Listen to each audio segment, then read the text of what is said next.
सह्याद्री संवादच्या आजच्या या 9व्या पर्वामध्ये मी सुरेश नखाते सह्याद्री फार्म परिवाराच्या वतीने सर्वांचं या ठिकाणी स्वागत करतो।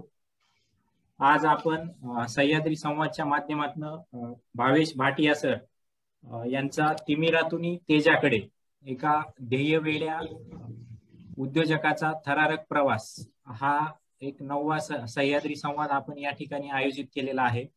वेगवेगळे विषय घेऊन आपण शेतकरी त्याचबरोबर इतर शेती क्षेत्रामध्ये जे काही काम करताय त्याचबरोबर इतर आपल्या आजूबाजूच्या परिसरातील लोकांसाठी मागच्या 1.5-2 वर्षापासून सह्याद्री संवाद हा उपक्रम चालू केलेला आहे आणि या उपक्रमाच्या माध्यमातून आपण दरवेळेस वेगवेगळे विषय घेऊन वेगवेगळ्या विषयावर चर्चा, व्याख्यान आणि संवाद या ठिकाणी आपण साधत असतो। लॉकडाऊन पासून आपण हा संवाद आधी प्रत्यक्षात घ्यायचो, लॉकडाऊन चालू झाल्यापासून हा संवाद आपण व्हर्च्युअल स्वरूपात चालू केलेला आहे। तर या संवादामागची भूमिका आणि आजच्या कार्यक्रमाचं प्रास्ताविक करण्यासाठी मी सह्याद्री फार्म्सचे व्यवस्थापकीय संचालक विलास शिंदे सर यांना विनंती करतो की त्यांनी आजच्या या कार्यक्रमाचं प्रास्ताविक करावं आणि त्याचबरोबर सह्याद्री संवादची या ठिकाणी भूमिका मांडावी। विलास शिंदे सर। सर्वांना माझा मनपूर्वक नमस्कार। भावेश भाई, आपको मेरा सस्नेह नमस्कार। वंदन वंदन। सबके लिए बड़ी खुशी का मौका है, एक वापिस एक बार आपको सुनना, आपके विचार और आपका जीवन प्रवास सुनने के लिए एक सुनहरा मौका आज सह्याद्री संवाद के माध्यम से वापिस हम सबको मिल रहा है। और ऐसे एक मुश्किल दौर में आज जो हमारे कोविड की वजह से पिछले 14 महीने से हम लोग जो एक अलग दुनिया सब लोग जी रहे हैं और जिस तरीके का एक माहौल बना है कि मनुष्य जाति पे ऐसे बड़े बड़े संकट जो मतलब 100 साल में आते हैं, ऐसा संकट का समय हम लोग पिछले 14 महीने से सब लोग अनुभव कर रहे हैं। और उसमें जो एक मनोवृत्ति है हर एक व्यक्ति की, वो पूरी तरीके से एक तरीके से मतलब वो एक नकारात्मक मनोवृत्ति बनती जा रही है। जिस तरीके से घर में 14 महीने से लोग लॉकडाउन की वजह से रुक गए, काम रुक गए, बहुत सारे लोगों की जॉब निकल गए, बच्चे स्कूल नहीं जा रहे, ऐसी पार्श्वभूमि में जो एक माहौल बना है उसमें आपका जीवन प्रवास सुनना, आपसे प्रेरणा लेना हम सबके लिए बहुत महत्वपूर्ण है। तो आज ये मौका सह्याद्री संवाद की वजह से हम सबको मिल रहा है। मैं आपका तहे दिल से स्वागत करता हूँ और जो यहाँ सब सुनने वाले उन सबका भी मनपूर्वक स्वागत करता हूँ। सह्याद्री संवाद हा कार्यक्रम आपण ज्या उद्देशाने चालू केला त्यामध्ये खरं म्हटलं तर सुरुवातीपासून ही भूमिका राहिली की आपल्या ग्रामीण भागामध्ये मागच्या 25 वर्षापासून विधायक चळवळ ह्या बऱ्याचशा थांबल्यात। जे एक आपल्या महाराष्ट्राची पार्श्वभूमी होती यशवंतराव चव्हाण साहेबांच्या काळापासून राज्यातल्या प्रत्येक भागामध्ये विधायक वृत्तीने काम करणारे कार्यकर्त्यांची फळी तयार झाली। मोठ्या काही संस्था उभ्या राहिल्या, त्या संस्थेच्या माध्यमातून सतत विचार मंच होत राहिलं, वेगवेगळ्या विषयावर लोकांचं आदान प्रदान, विचाराचं आदान प्रदान होत राहिलं, वेगवेगळ्या विषयाचे तज्ञ त्याचबरोबर वेगवेगळे विषय ग्रामीण भागापर्यंत पोहोचण्याचं काम व्याख्यानमालांच्या माध्यमातून आपल्या महाराष्ट्रात प्रत्येक गावात प्रत्येक भागामध्ये घडताना आपण पाहिलं। तर तीच विचारधारा सह्याद्री संवादच्या माध्यमातून पुढे घेऊन जाण्याचा हा प्रयत्न आहे आणि त्यातून अशा वेगळ्या क्षेत्रात ज्यांनी मोठं उत्तुंग भरारी मारलेली आहे, ज्यांनी त्यांच्या क्षेत्रामध्ये उत्तम कामगिरी करून दाखवलेली आहे, अशा सर्व वक्त्यांचं आपल्या ग्रामीण भागातील सर्व ग्रामस्थांना, खास करून तरुण वर्गाला त्याचा लाभ व्हावा हा सह्याद्री संवादाचा उद्देश आहे। आणि त्या दृष्टीने ही आपण हा उपक्रम मागच्या 1-2 वर्षापासून चालू केलेला आहे आणि त्याला उत्तम यश येताना आपण बघतोय। सह्याद्री संवादच्या ह्या कार्यक्रमामध्ये आज भावेश भाई आपल्याला त्यांचे जीवन प्रवास आणि त्याचबरोबर एकंदरीत आपल्या आजच्या ह्या कोविडच्या सिच्युएशन मध्ये आपण कशा पद्धतीने जीवनाकडे बघावं याच्याविषयी मार्गदर्शन करत आहेत। मला वाटतंय खरोखरच म्हणजे हा एक सर्वांसाठी खूप चांगली संधी आहे की आपली जी काही दृष्टी आहे जीवनाकडे बघण्याची दृष्टी ती कशा पद्धतीने पॉझिटिव्ह सकारात्मक असायला हवी आणि किती संकट माणसावर येतात तरी माणूस त्यातून बाहेर पडत असतो आणि जर तशी सकारात्मकता असेल तर ती संकट सुद्धा आपल्याला ती पार करायला फार काही मोठा अडथळा येत नाही. किती मोठ्या डोंगर एवढ्या अडचणी असोत पण त्या सहजगत्या मनुष्य त्याच्यावर मात करून जातो. हे फक्त सकारात्मक वृत्तीमुळे घडू शकतं आणि भावेशबाई त्या सर्व खरं म्हटलं तर सकारात्मकतेचा मला वाटतं एक उत्तुंग हिमालयच म्हणायला हवं. त्यापेक्षा वेगळी उपमा मला वाटतं दुसरी सुचणार नाही. असं भावीचं व्यक्तिमत्व आज आपल्याला मार्गदर्शन करणार आहे. मैं वापिस एक बार भावेश भाई का तहे दिल से स्वागत करता हूँ और आज के ये सैयद सवाद के हमारे प्रमुख वक्ता डॉक्टर भावेश भाटिया सर, उनका परिचय देने के लिए मैं सैयदरी रूरल फाउंडेशन के एस स्क्वायर के उपक्रम के जो CEO है प्रमोद राजे भोसले जी, उनको आमंत्रित करता हूँ.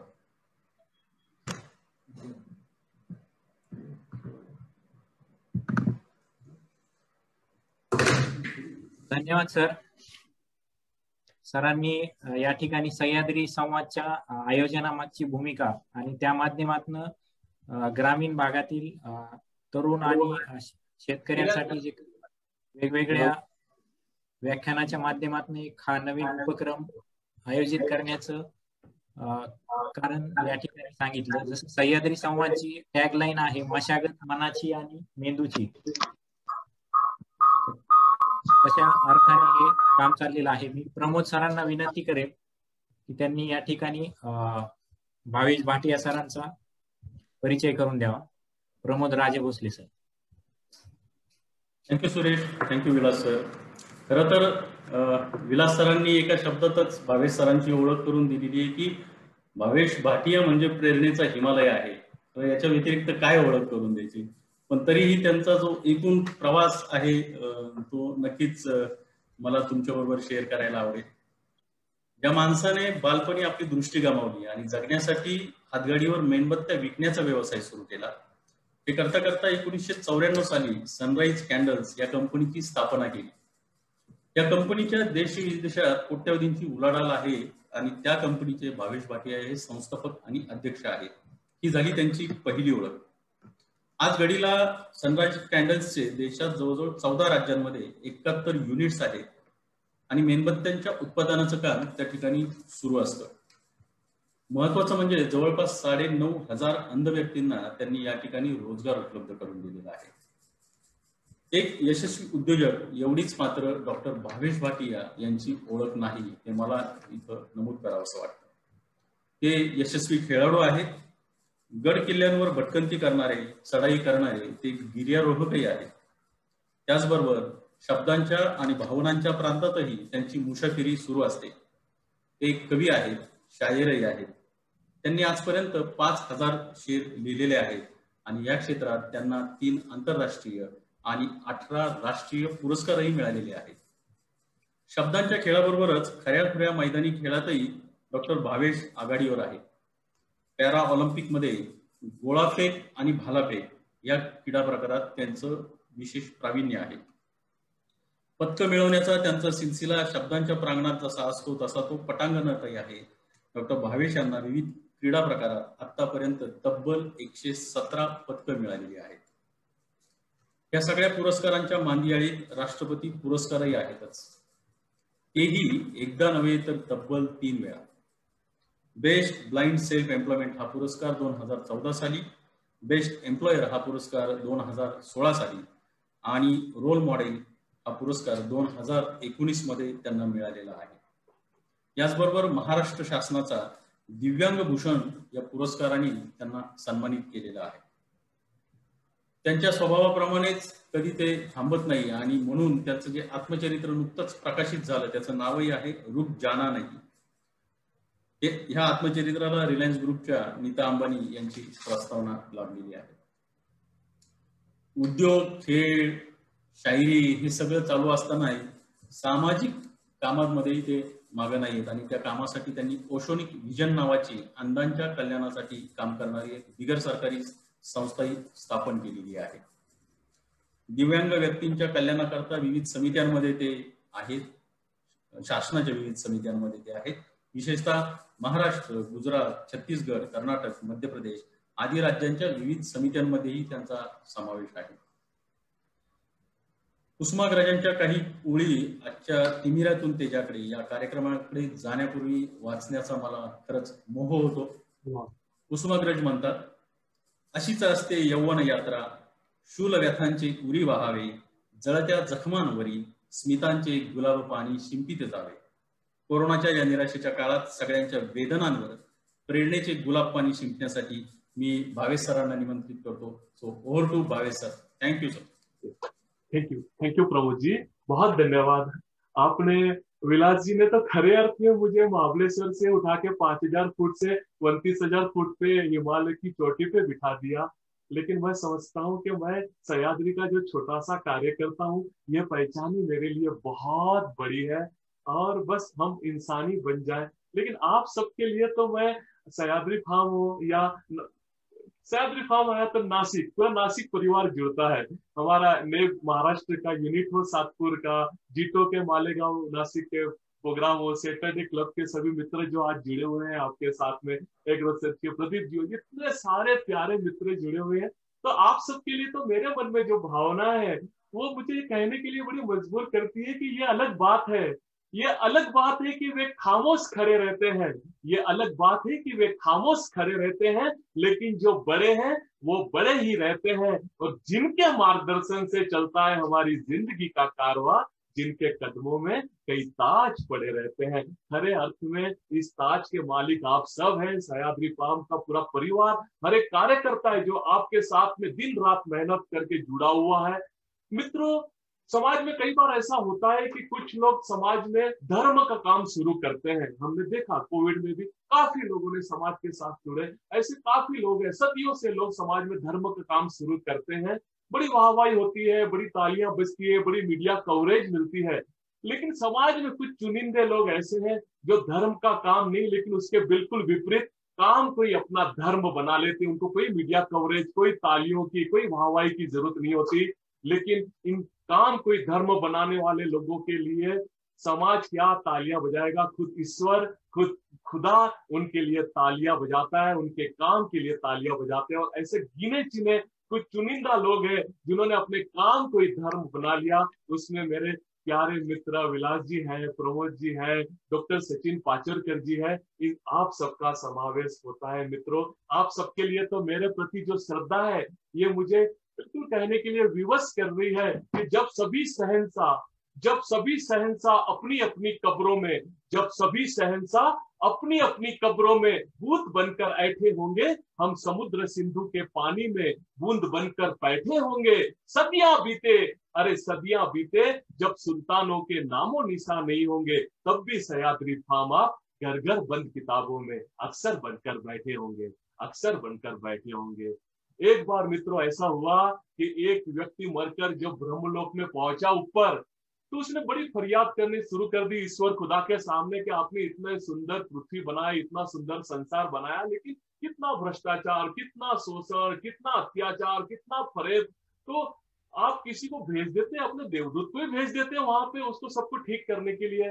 तब ईश्वर ने, खुदा ने बड़ा सुंदर जवाब दिया कि भाई मैंने तुझे तो भेजा था ना नीचे उसी काम के लिए, लेकिन तू तो हाथ हिलाता हुआ वापस आ गया. दोस्तों, ऐसा ही होता है कि हम हमारा उद्देश्य समझ नहीं पाते.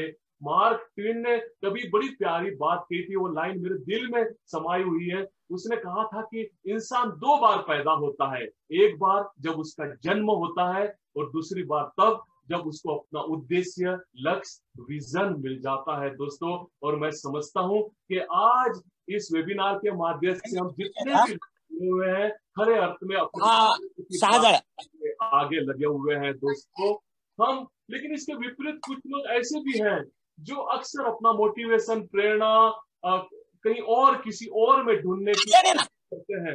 कई बार वे कहते हैं तुम ही हो माता पिता, तुम ही हो, वही ईश्वर है, वही खुदा है, हम उसके अंश हैं, हम उसकी संतान है. लेकिन दोस्तों जब हम उसके अंश है तो ये बट नेचुरल है कि वो पूरी की पूरी ताकत एक डीएनए के रूप में हमारे अंदर समाई हुई है। समय के थपेड़ों के ती पण एक जाळे आहे, तिच्या तर 2 जाळ्या बसतील, ह्या 2 जाळ्या नाही ना, रह जाते त्याच्यात आहे हे करून ठेवायच्या, ढूंढ कर बाहर निकालने की जरूरत है दोस्तों। ये ती एक बहुत जाळे आहे, जरूरी ती एक जाळे आहे। दावे के साथ कहता हूं, मैं यकीन के साथ कहता हूं कि जो सह्याद्री फार्म है ये सभी मित्रों की वो छुपी हुई ताकत है, उसको ढूंढ कर बाहर निकालने का बड़ा जबरदस्त काम कर रहा है। विलास जी, मैं इसके साथ एक बात और जोड़ना चाहूंगा, जो सह्याद्री फार्म का काम लास्ट 10-11 सालों से इतना जबरदस्त चल रहा है इंटरनेशनल लेवल पे। आचार्य विनोबा भावे जी ने 20वीं सदी में 1951 से 1969 तक भूदान यज्ञ शुरुआत की था, बड़ी प्रसिद्धि मिली, बड़ा उसको यश भी मिला। लेकिन 21वीं सदी में खरे अर्थ में इस भूदान यज्ञ को आगे बढ़ाने का काम सह्याद्री फार्म विलास जी आपने किया है। वो तो भूदान यज्ञ था, लेकिन विलास जी आपने इस भूदान यज्ञ को भूमान यज्ञ, भूस्थान यज्ञ, भूस्तन्मान यज्ञ से सजाया हुआ है। इसके लिए मैं आपको बहुत बहुत बहुत बधाई देता हूँ।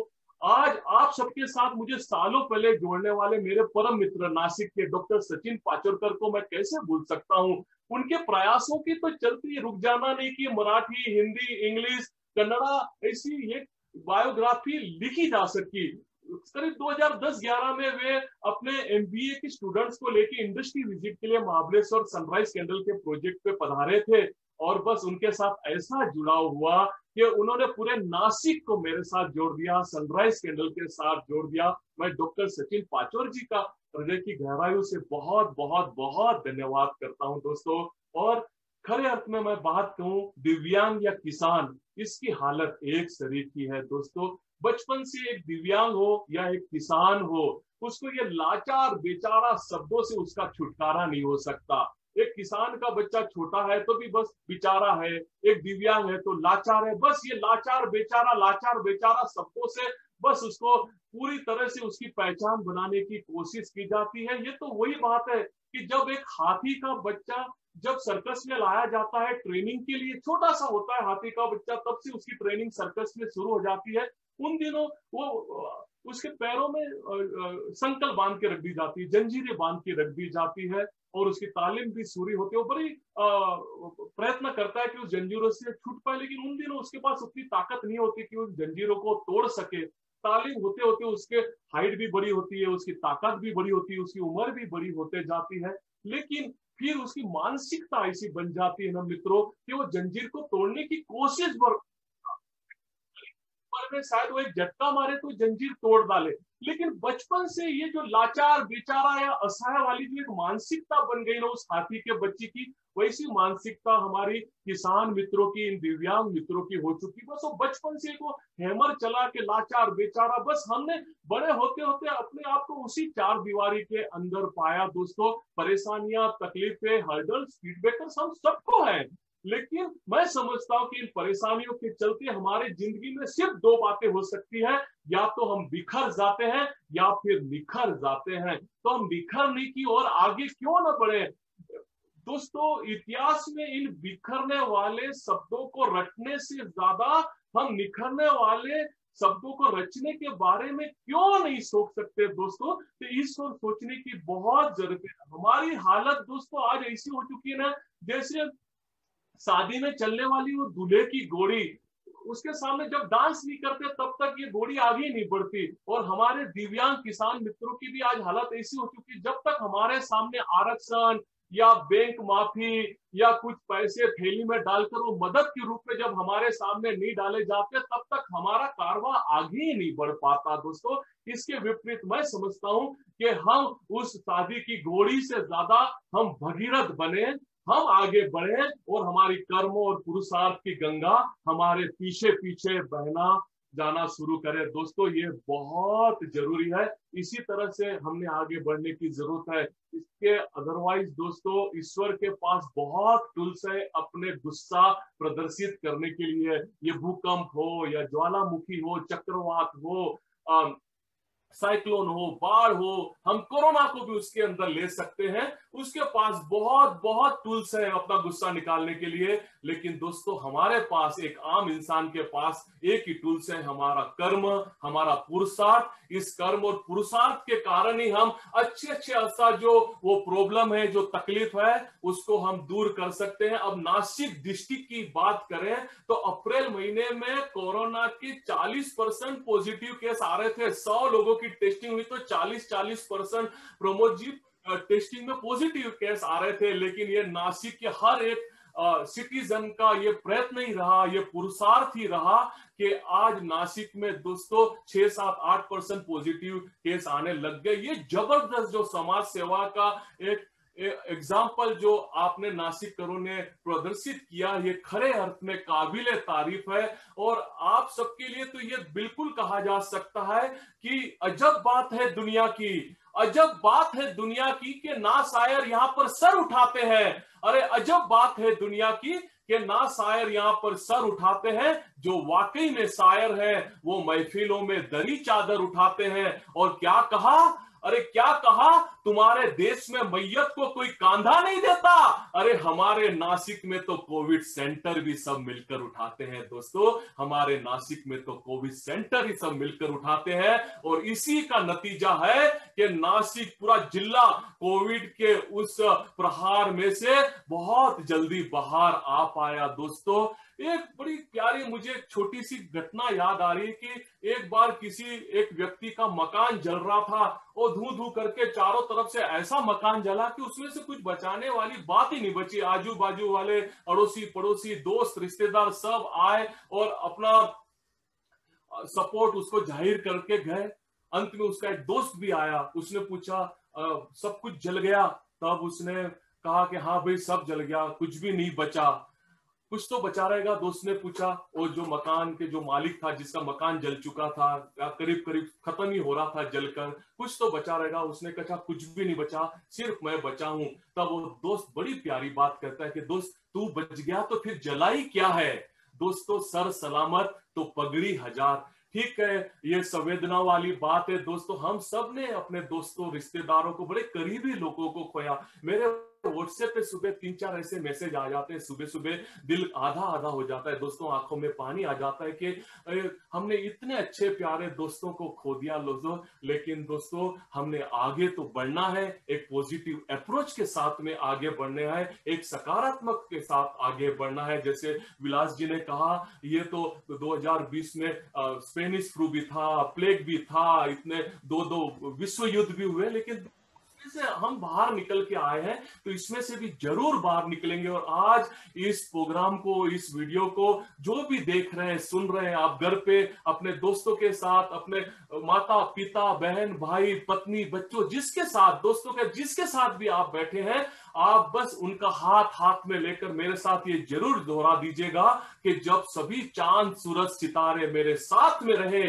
सभी चांद सूरज सितारे मेरे साथ में रहे, जब तक हाथ तेरा मेरे हाथ में रहे और साख से टूट जाए वो पत्ते नहीं है हम। कोरोना से कह दो कि औकात में रहे, कोरोना से कह दो कि औकात में रहे। दोस्तों आज इस कोरोना ने गरीब अमीर किसी का लिहाज नहीं किया। ये दो लाइनें बिल्कुल उससे मिलती जुलती है कि ये न कहना कि जिंदगी ने हमें क्या कब दी है, ये न कहना कि जिंदगी ने हमें खुशी कब दी है। तकलीफें तो कोरोना ने उनको भी दिया जिनको जिंदगी ने सब दिया है दोस्तों। तो जिनके पास सब कुछ था उनको भी ये कोरोना ने तकलीफ दिया है। बस हम सब मिलकर इसमें से बाहर निकलने की कोशिश करें। अब मैं आज के मेन विषय हमारे दिव्यांग की हमारी जिंदगी के ऊपर मैं आऊं दोस्तों, तो ये लाइनें बड़ी उसके साथ में मिलती है कि देवताओं को भी ये,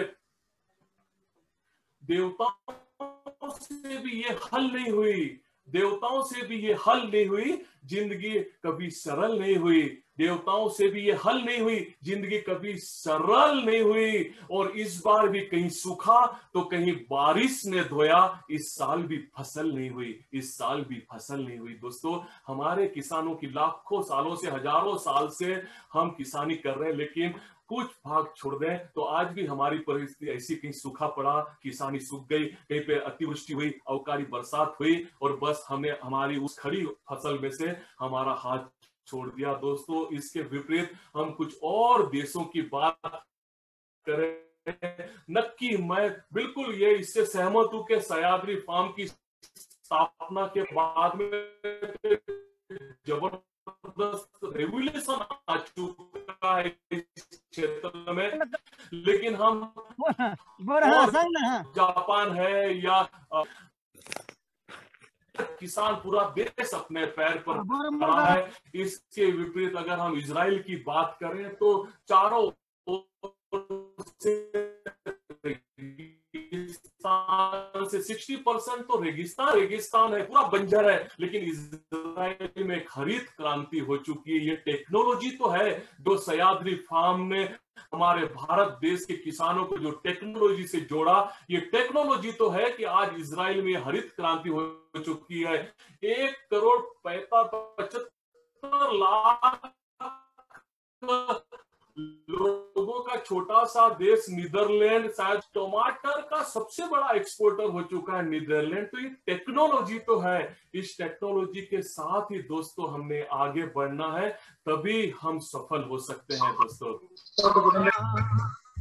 और एक खास बात मैं कहना चाहता हूं दोस्तों, मेरे परम मित्र गौड़ गोपाल दास जी ये अक्सर कहते हैं, काफी कॉन्फ्रेंस में, काफी व्याख्यान माला में मैं और मेरे परम मित्र गौड़ गोपाल दास जी साथ में चलते हैं। आप जानते हैं गौड़ गोपाल दास जी को भली भांति, आप परिचित हैं, इस्कॉन के बहुत बड़े भाई जी हैं, वो मेरे गुरु भी हैं और मेरे मित्र भी। अक्सर एक बात कहते हैं कि एक साधारण जो शिक्षक है, एक ईमानदार शिक्षक है, और जिंदगी भर बड़ी मेहनत करके और एक 10-20-5 लाख रुपया जमा कर सकता है। एक इंजीनियर है तो एक 30-40-50 लाख रुपया इंजीनियर अपनी पूरी जिंदगी में जमा कर सकता है। एक नेता है जो वो करप्ट नेता की बात करते हैं कि वो भी एक 500,000-2,000 करोड़ जमा कर ही लेता है। लेकिन जो एक गुरु है, एक धर्म गुरु है, ये एक कटाक्ष के तौर पे नहीं, लेकिन वो एग्जाम्पल देते हैं कि आज पतंजलि का एग्जाम्पल देते हुए कहते हैं कि वो एक धर्म गुरु है। वो अपने प्रयत्नों से 5-10 हजार नहीं, लेकिन 50,000 लाख करोड़ रुपए जमा कर सकता है, इतनी बड़ी इंडस्ट्री बना सकता है, इतनी बड़ी स्टार्टअप खड़ी कर सकता है। दोस्तों, आज पतंजलि का ही सिर्फ हम बात करें तो 40 से 45 हजार करोड़ का टर्नओवर और 150 से 250% का हर साल का ग्रोथ, ये कमाल नहीं है दोस्तों। क्योंकि पतंजलि को आप रिसर्च करें तो ये सिर्फ योग या धर्म के नाम पर चलने वाली कंपनी नहीं है, इसकी जो आत्मा में बसा हुआ है वो हमारा एक आम किसान बसा हुआ है। दोस्तों, आज आयुर्वेद के क्षेत्र में कितनी सारी ऐसी चीजें हैं, और इस कोरोना ने तो हमें क्या खूब सिखाया है। ओलिविरा हो, आंवला हो, इसके बाद में मुलेठी हो, गिलोय हो, सफेद मुलसी हो, सतावड़ी हो, हनी हो, गुलकंद हो, गुलाब जल हो, ऐसी कितनी सारी चीजें हैं जिसने आज कितने सारे किसानों, लाखों करोड़ों किसानों को एक नई उम्मीद दी है, एक नया मार्केट दिया है।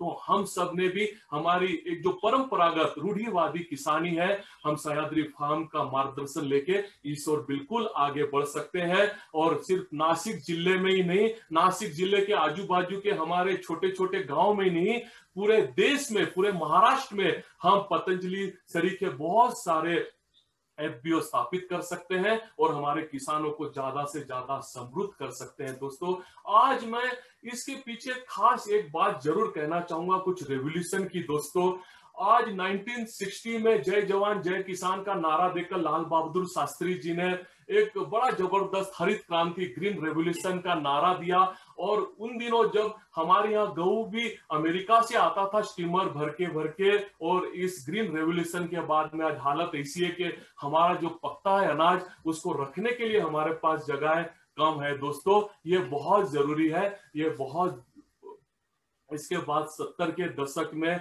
वर्गीस कुरियन जी ने दोस्तों व्हाइट रेवोल्यूशन लाया अमूल डेयरी के माध्यम से। उसके बाद में पिंक रेवोल्यूशन आया और पिंक रेवोल्यूशन तो ऐसा सफल हुआ कि हम भारत मीट का सबसे बड़ा एक्सपोर्टर बन गया। और आज उसमें खास नासिक के हमारे प्यारे मित्र श्री कृष्ण गांगुली जी का मैं उल्लेख करना चाहूंगा, जिन्होंने अभी बॉयलर के माध्यम से, पोल्ट्री फार्म के माध्यम से पिंक रेवोल्यूशन की ये जो एक संरचना है उसको बहुत बड़े स्तर पर आगे ले जाने का कोशिश किया हुआ है। उसके बाद में एक और रेवोल्यूशन आता है दोस्तों, ब्लैक रेवोल्यूशन। नेल्सन मंडेला जी ने भी ब्लैक रेवोल्यूशन चलाया, बड़ी सफलता मिली। लेकिन दोस्तों उसके साथ साथ मैं उस ब्लैक रेवोल्यूशन को सनराइज कैंडल के साथ जोड़ना चाहता हूं। हजारों लाखों मेरे ब्लाइंड मित्र जिनके लिए बचपन से जिंदगी भर के लिए अंधेरा है, ब्लैक है, उनको जब रोजगार मिल सका दोस्तों, तो खरे अर्थ में ये एक ब्लैक रेवोल्यूशन, एक ब्लैक क्रांति सर्जित हो गई, ऐसा मुझे लगता है।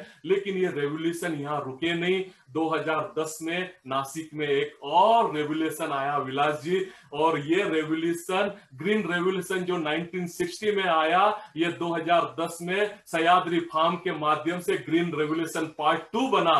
और अभी 2021 में दोस्तों कितने सारे छोटे छोटे एफपीओ को अपने साथ मिलाकर, उनको ट्रेनिंग देकर, उनको आत्मनिर्भर बनाकर ये ग्रीन रेवोल्यूशन पार्ट 3 बन चुका है, ऐसा मुझे लगता है दोस्तों।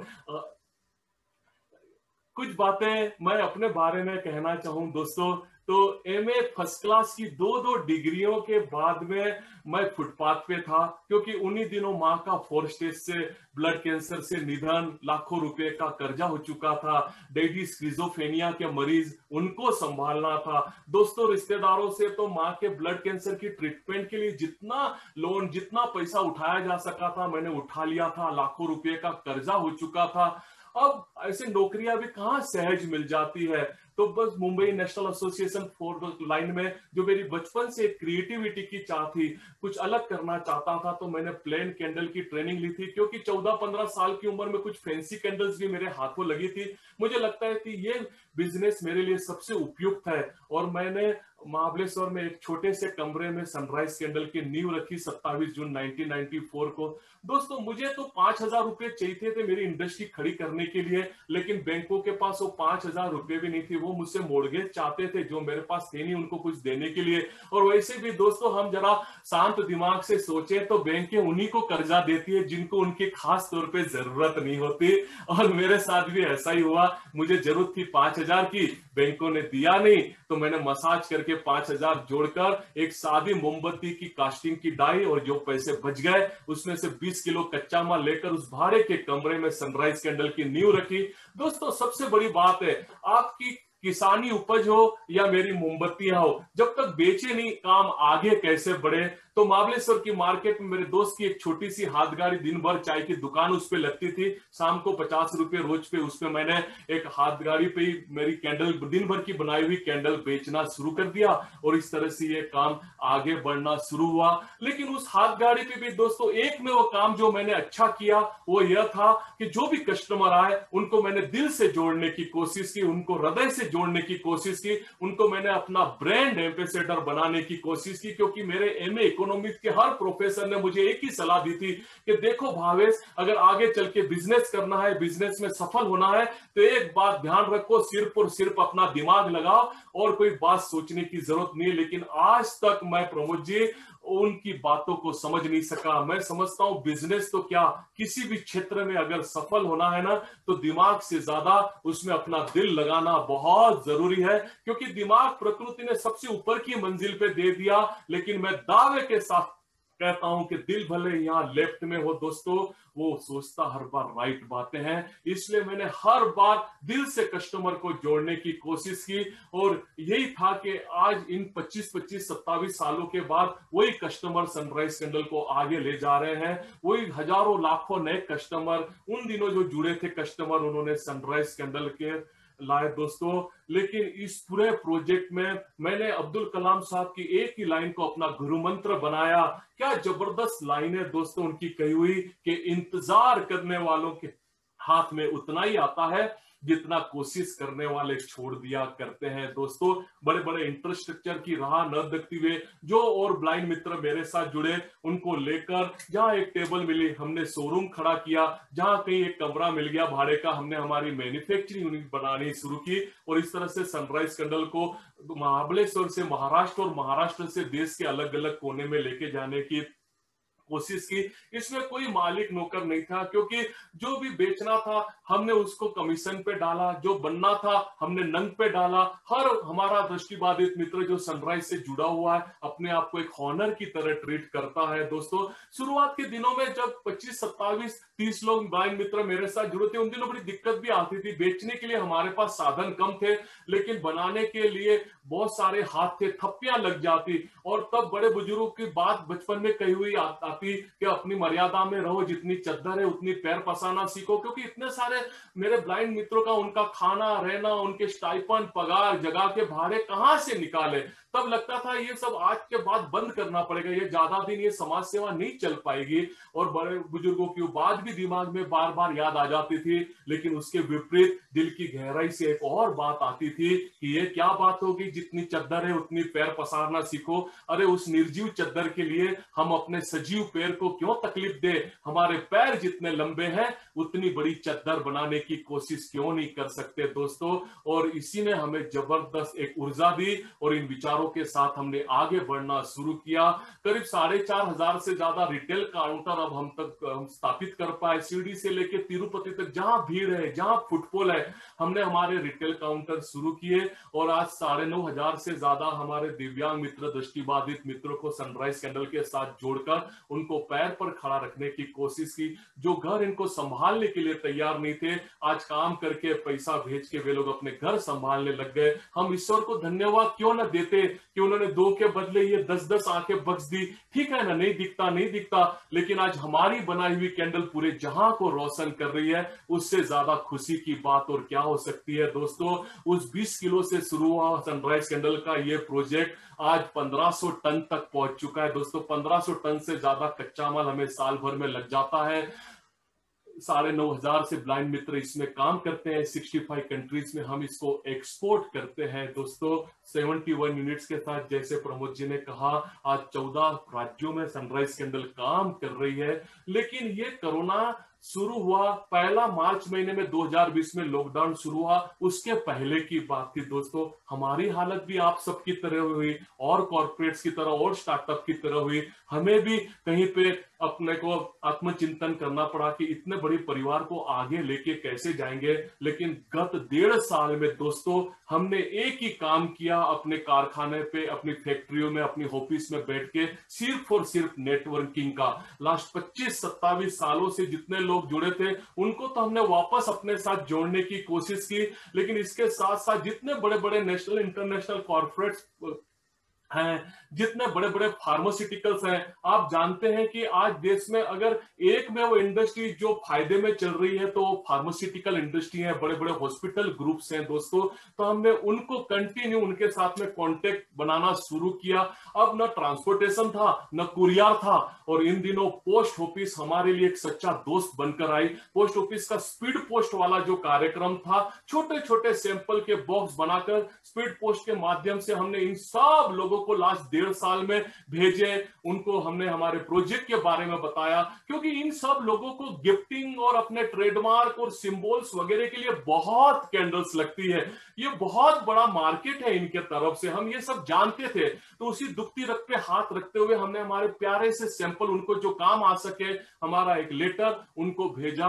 और अब चलकर दोस्तों, ये अप्रैल मई महीने से उसके पॉजिटिव नतीजे आने शुरू हुए और करीब 150 से ज्यादा फार्मास्यूटिकल कंपनियों ने हमें इस साल के दिवाली और न्यू ईयर के ऑर्डर दे दिए हैं। दोस्तों, इस वजह से आज करीब करीब आधे से ज्यादा इंडस्ट्री हाथ पे हाथ धरी बैठी हुई है। लेकिन हमारी सनराइज इंडस्ट्री का हर एक हमारा दृष्टिबाधित मित्र एक छोटे छोटे ग्रुप में जो कुछ नहीं कर सका, उनके घर तक हमने कच्चा माल भेजने की व्यवस्था की हुई है। उनको काम समझा दिया है कि किस तरह से हमने ये प्रोडक्ट को तैयार करना है, और हर एक दिन रात मेहनत करके इन ऑर्डर्स को पूरा करने के लिए आगे बढ़ा हुआ है। करीब 60 से ज्यादा तो ऐसी फार्मास्यूटिकल कंपनी है जिन्होंने हमें प्रोमिस किया है कि आने वाले 5 साल तक 2025 तक वे कंटिन्यू सनराइज कैंडल को काम देना चाहेंगे दोस्तों। तो इससे बड़ी बात और क्या हो सकती है। लेकिन उन दोनों जब हम कैंडल छोटे स्तर पर बनाते थे, करीब 2005-6 की बात करूं, उन दिनों एक बड़ी जबरदस्त बात हो गई दोस्तों। ये बात इसलिए कहना चाहता हूं दोस्तों कि कोई अपॉर्चुनिटी तक संधि आके हमारा दरवाजा नहीं खटखटाती, हमें खुद हमारी अपॉर्चुनिटी क्रिएट करनी पड़ती है। और ऐसा ही एक वाकया हुआ जब रिलायंस इंडस्ट्री के तरफ से हमें एक नेशनल अवार्ड मिला। उसके बाद वो हमें 51 लाख का चेक दे रहे थे। हमने कहा चेक नहीं, आप हमें काम दीजिए। और ये बात उनको इतनी अच्छी लगी कि फ्रॉम 2008 से रिलायंस इंडस्ट्री की हर न्यू ईयर गिफ्ट बनाने का हमें मौका मिला। रिलायंस का परचेस ऑर्डर आया तो और काफी कंपनियों ने हम पे भरोसा करना शुरू किया। ये 2014 में हमने किंगफिशर के लिए 3.5 लाख बियर मग बनाए थे दोस्तों, नीचे जेल और ऊपर हार्डवेक्स की मदद से। लेकिन हम ईश्वर का, विलास जी, बड़ा धन्यवाद करते हैं कि मालिया जी देश छोड़कर भागे, उसके पहले हमारी पाई चुका के गए। इसी तरह से हमने एक वाइनरी के लिए 5 लाख से ज्यादा ऐसी वाइनरी की बोतलें बनाई थी। अभी भी हमारे जो ऑर्डर्स है, इस तरह से ये सब गिफ्ट पैक हमारे काम चालू है दोस्तों। ऐसे लाखों की संख्या में ये प्रोडक्ट के ऑर्डर पेंडिंग है और हमारी पूरी ब्लाइंड टीम दिन रात मेहनत करके एक दिन भी छुट्टी न लेकर अभी से इस काम में आगे बढ़ चुकी है दोस्तों। और बस एक सकारात्मक ऊर्जा के साथ में सनराइज कैंडल का पूरा परिवार काम पे लगा है। इस वजह से एक फंड जनरेट हुई, जो कहीं पे पीछे छूट गए थे उनको हमने घर घर तक, उनके एरिया तक ग्रोसरी भिजवाई, उनको स्टाइपन उनके अकाउंट्स में जमा किए, उनके पगार हमने उनके अकाउंट में जमा किए। और सभी हमारे सनराइज कैंडल के हजारों हमारे दृष्टिबाधित मित्रों के साथ में हमने आगे बढ़ना शुरू किया। हम क्यों काम मांगने वाले बने दोस्तों, और कहीं पे हम खुद ही काम देने वाले क्यों नहीं बन सकते, इस भावना के साथ में हम आगे बढ़े दोस्तों। लेकिन इसके विपरीत ऐसा होता है, मैं ऐसे कई किसान मित्रों को जानता हूं जो ऐसी परेशानियों में अपने जमीन वगैरह, जो भी छोटी मोटी जमीन थी, अपना घर बेचकर गांव से शहर में आ गए और फिर परिस्थितियां बहुत विकट हो गई दोस्तों। शहर की वो झोपड़पट्टी में कहां गुम हो गए उन्हें भी पता नहीं चला। ये लाइनें क्या जबरदस्त उस माहौल पे, उस मानसिकता पे बैठती है कि मैंने अपने आप को राशन की दुकान की लाइन में पाया जब मैं गांव से जमीन बेचकर शहर में आया। खेतों का पानी मेरे आंखों में आ गया जब गांव का किसान शहर में आ गया दोस्तों। तो हम गांव में ही रहे कि हम जहां पे भी है कुछ अलग तरह से सोचते हुए एक सकारात्मक के साथ में आगे बढ़े। लेकिन सनराइज कैंडल आज इस बुलंदी पे है, उसके पीछे मेरी धर्मपत्नी नीता का मैं उल्लेख करने से कैसे रह सकता हूं। उस हैंड कार्ड के वक्त जब मैं कैंडल बेचता था, उन दिनों परिस्थितियां ऐसी थी कि स्लीपर का अंगूठा टूट जाता था तो बाजू से दुकान में से सेफ्टी पिन लेके लगाता कि और 15 दिन चल जाए। और दोस्तों आज भी समाज, एक दिव्यांग हो या किसान, कोई स्टार्टअप या काम शुरू करना चाहे तो कहां पे तुरंत उसको वो परमिशन देना चाहता है। हर कोई कहता तुम्हारे पास तो सबसे बड़ा हथियार है, कहीं मंदिर के बाहर जाके आप भिक्षा मांगो, ये बनाने बेचने की झंझट। कितनी बार तो हैंड कार्ड भी फेंक दी गई कि मैं वो जगह खाली करूं और दूसरे लोग आके वहां पे अपनी चप्पल सूज किया और किसी चीजों की दुकान लगा दे, फेरी लगा दे। लेकिन उन सबको माफ करके मैं अपने कामों में लग जाता। और उन्हीं दिनों नीता, मेरी धर्मपत्नी, मुंबई से महाबलेश्वर आई घूमने अपने परिवार के साथ। मुझे अकेला देखकर उसने 18 दिन मुझे रोज शाम को उस हैंड कार्ड पे आके हेल्प की और 19वें दिन उसके तरफ से शादी का प्रस्ताव आ गया। मैं भी उन दिनों, प्रमोद जी काफी हैंडसम हुआ करता था, बात बन गई और आज 25 सालों से नीता की उस सुंदर आंखों से मैं इस सुंदर दुनिया को देखता हूं। नीता जी के साथ के उन दिनों के जो मेरे याददाश्त है वो मुझे ये बड़ी कहने के लिए आज मजबूर कर रही है कि अंधेरों से आंख मिलाओ, तूफानों से आंख मिलाओ, सैलाबों पे वार करो। तूफानों से आंख मिलाओ, सैलाबों पे वार करो, मल्लाहों का चक्कर छोड़ो, तैर के दरिया पार करो। फूलों की दुकानें खोलो, खुशबू का व्यापार करो। और इस अगर खता है तो ये खता एक बार नहीं 100 बार करो। और 25 साल से नेताजी के साथ मैं ये इश्क वाली खता करते करते आगे बढ़ रहा हूं दोस्तों। हम चीजें बना लेते हैं, हम प्रोडक्ट बना लेते हैं, हम खेतों में उत्पादन कर लेते हैं भाजी सब्जी फल और अनाज का, लेकिन सबसे जरूरी बात है दोस्तों कि उसका मार्केटिंग, इसकी आत्मा ही मार्केटिंग है दोस्तों। हार्वेस्टिंग, पैकेजिंग, स्टोरेज ये सब हो जाता है, लेकिन मार्केटिंग नहीं रहेगी तो हम आगे कैसे बढ़ सकते हैं दोस्तों। आज 200 से ज्यादा मैनेजमेंट कॉलेज सनराइज स्कैंडल को केस स्टडी के तौर पर लेती है। मैं उन सभी मित्रों से कहता हूं कि अगर आप मैन्युफैक्चरिंग के लिए जाना चाहते हो तो जो चीज बनाने वाले हो उसको बेचने के बारे में पहले सोचो, उसमें आप तैयार हो। अगर बेच सकते हो तो फिर आप मैन्युफैक्चरिंग के लिए आप आगे बढ़ सकते हो। अगर हम एक फल सब्जी की बात करो कि आज सह्याद्री फार्म से जुड़ा हूं तो मैं उसी लाइन पे रहना चाहता हूं। एक फल सब्जी की भी हम बात करें, आप शहरों में देखो, जो बिहार या यूपी से आया हुआ हमारा एक भाई है जो सब्जियां लेके हमारे डायरेक्ट फ्लैट के दरवाजे तक पहुंचता है, उसकी मार्केटिंग की स्किल देखो। आज वो कुछ भाजी के साथ में कहीं कड़ी पत्ता या कहीं कोथिंबीर थोड़ी सी फ्री दे दी, लेकिन ये कहने का मतलब है कि वो आज उस फ्लेट के साथ वहां पीढ़ियां बदल जाती है, लेकिन ये भाजी सर्व करने वाला नहीं बदलता। वो गांव में भी जाता है तो अपने दोस्त को उस फ्लेट के साथ जोड़ के जाता है दोस्तों। तो ये मार्केटिंग बहुत जरूरी है। एक बार ये वन टाइम बिजनेस नहीं है। हम क्वालिटी के साथ में अगर हम जुड़ते हैं कस्टमर के साथ में तो बड़ी जबरदस्त इस मार्केटिंग को हम सफल कर सकते हैं दोस्तों। तो पहले हम बेचना सीखें, चीजों को बेचना सीखें, तभी हम इसमें पूरी तरह से सफल हो सकते हैं। प्रमोद जी ने कहा 14, 16 और 19 3 बार ये नेशनल अवार्ड दिए गए, लेकिन मैं समझता हूं ये सब सेकेंडरी है। आज इन हजारों हाथों को जो रोजगार है ना दोस्तों, यही सबसे बड़ी बात है, यही सबसे बड़ा अवार्ड वाली बात है दोस्तों। और बचपन से मैं किसानों के साथ जुड़ा। मैं जब बचपन में खेतों में मेरे किसान मित्रों के बच्चों के साथ खेलता था, खरे अर्थ में उन्होंने मुझे मेहनत करना सिखाया। उन्हीं से मिली हुई तालीम के कारण मैं सनराइज स्कैंडल को यहाँ ऊपर तक लेके पाया। वो उन दिनों के जो मेरे किसान मित्र थे ना, जो खुशी के मारे यही गुनगुना दिया करते थे कि मैं अपने जिंदगी के नगमे खुशी से गाता हूं, मैं अपने जिंदगी के नगमे खुशी से गाता हूं क्योंकि मैं खेत में मेहनत करके खाता हूं। मैं अपने जिंदगी की खुशी के नगमे गाता हूं क्योंकि मैं अपने खेत में मेहनत करके खाता हूं। और ये नेता मेरा क्या नसीब बदलेंगे। मैं खुद अन्नदाता, मैं खुद भाग्य विधाता हूं दोस्तों। मैं खुद अन्नदाता, मैं खुद भाग्य विधाता हूं। और इस मेहनत के लिए मैं कहना चाहता हूं कि उस छोटी सी हाथ गाड़ी से यहां तक का जो सफर है उसमें सिर्फ एक ही शब्द काम आया और वो था मेहनत, हार्डवर्क। मैं हर बार मेरे मित्रों से कहता हूं कि एक सही एंगल पे, सही दिशा पे या सही डिग्री पे अगर हार्डवर्क किया जाए तो सही डिग्री के हार्डवर्क के सामने हार्वर्ड की कई कई डिग्रियां फीकी पड़ सकती है। और इस हार्डवर्क, इस मेहनत के लिए मैं इतना जरूर कहना चाहूंगा कि समा भी हवा में रोशन हो सकती है, समा भी हवा में रोशन हो सकती है। कश्ती तूफानों से निकल साहिल से जुड़ सकती है। आज जो छोटी टहनी है कल लंबी पतवार बन सकती है। आपकी छोटी चिंगारी आपकी ऊंची दीवार बन सकती है। मिट्टी जो रौंद दी गई पैरों तले वह कल ऊंची मीनार बन सकती है। बस तू एक बार मेहनत कर ले मेरे दोस्त, तेरी भी किस्मत बदल सकती है, तेरी भी किस्मत बदल सकती है। मेहनत का और कोई अल्टरनेट नहीं है दोस्तों। बस हम कदम कदम बढ़ाते बढ़ाते आगे बढ़े हैं। हर कोई चाहता है आज यूथ कि बस एक बटन दबाते लिफ्ट में बैठकर वो टॉप फ्लोर पे पहुंच जाए, बस वो एक बटन दबा के सह्याद्री फार्म खड़ा कर दे, एक बटन दबा के वो सनराइज स्कैंडल खरीद कर दे। तो दोस्तों ये नहीं होने वाला।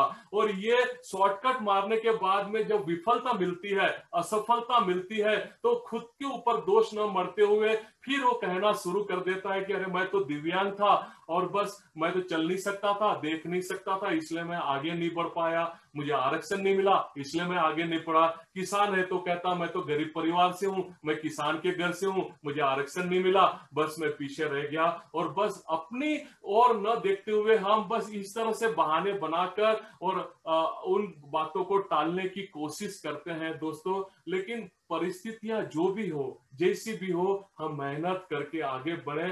खरे अर्थ में इन परिस्थितियों को स्वीकार करने की बहुत जरूरत है। एक बार हमने इन परिस्थितियों को स्वीकार कर लिया तो आगे की राह बहुत आसान हो सकती है। मैं भी अगर दिखता नहीं करके हाथ पे हाथ धरे बैठा रहता तो आज मैं सनराइज कैंडल खड़ी नहीं कर पाता। दोस्तों, माँ मुझे बचपन से एक ही सलाह देती थी कि देख भावेश, तू दुनिया को नहीं देख सकता, इसका मतलब ये नहीं कि घर में मुंह छुपा के रो, लेकिन घर से बाहर निकल और कुछ ऐसा करने की कोशिश कर, कुछ हटके करने की कोशिश कर कि जिस दुनिया को तू नहीं देख सकता वो दुनिया तेरी तरफ देखने की शुरुआत करे। दोस्तों, इन परिस्थितियों को जैसी भी है उनको स्वीकार करके आगे बढ़े। लेकिन इसके विपरीत दोस्तों, कुछ लोग ऐसे होते हैं जो परिस्थितियों को अपने साथ ढालने की बड़ी जबरदस्त कोशिश करते हैं। मेरा एक दोस्त कभी ताजमहल दिल्ली आगरा जाकर ताजमहल देख के आया तो उसके ऊपर भी बस एक भूत सरा हो गया और बस इन्हीं कविताओं की बात में वो मेरे साथ में बात करता था कि तस्वीर तो बना लेता हूं लेकिन तकदीर नहीं बनती, एक महल बनाना चाहता हूं लेकिन लड़की नहीं मिलती। और रोज रोज की उसकी बातों से तंग आकर शायद ईश्वर ने तथास्तु कह दिया, उसको एक लड़की भी मिल गई, खूबसूरत लड़की, शादी करने के लिए बड़ा खुश था। लेकिन ये परिस्थितियों के साथ ढलना उसने कहाँ सीखा था? बस उसने तो कंप्लेन करना सीखा था। वापस शुरुआत हो गई कि तस्वीर बनाना चाहता हूं लेकिन तकदीर नहीं बनती, एक महल बनाना चाहता हूं लेकिन जमीन नहीं मिलती। फिर वापस ईश्वर ने तथास्तु कहा और 99acre.com से उसको एक जमीन भी मिल गई, महल जितना बड़ा एक अच्छी खासी जमीन मिल गई।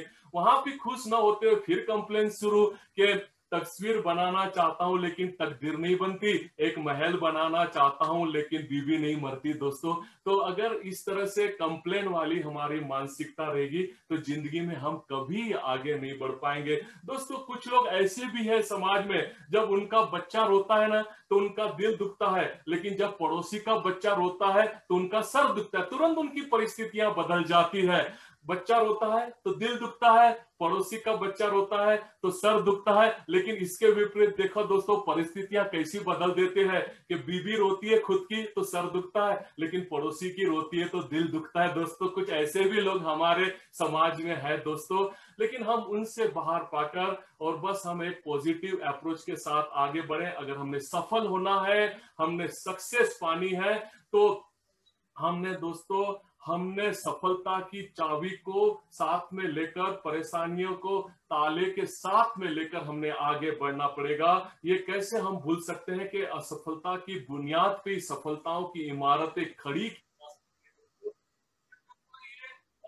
असफलताएं मिलेंगे, ऐसा जरूरी नहीं कि जिस भी क्षेत्र में हम हाथ डालें और उसमें सफलताएं मिलेंगी। आप विलास जी से पूछिए, आप प्रमोद जी से पूछिए, आप डॉक्टर सचिन पाचोरकर जी से पूछिए, आप श्री कृष्ण गांगुली जी से पूछिए कि या बटन दबाते दबाते आज सयाद्री फार्म तैयार हो गया, आज एबी बॉयलर तैयार हो गया। कितनी बार असफलताएं मिली, उसके बाद में सयाद्री फार्म सरी का इतना बड़ा वट वृक्ष हमारे साथ में खड़ा है। दोस्तों, आज भी जो कोरोना हो या अपनी आर्थिक परिस्थिति हो या जिस तरह से भी आज जो लोग हताशा, डिप्रेशन के माहौल में हैं, उनको मैं इस मंच के माध्यम से ये जरूर कहना चाहता हूं कि होके मायूस न कभी ढल जाना, होके मायूस न कभी ढल जाना, शाम के अंधेरे की तरह जीवन एक सुबह है, रोज उगते रहो भोर के सूरज की तरह। दोस्तों, जो है बस जो बीत गया उसको हम डस्टर से साफ करें और जो है उसको स्वीकार करके एक पॉजिटिव अप्रोच के साथ में आगे बढ़ें।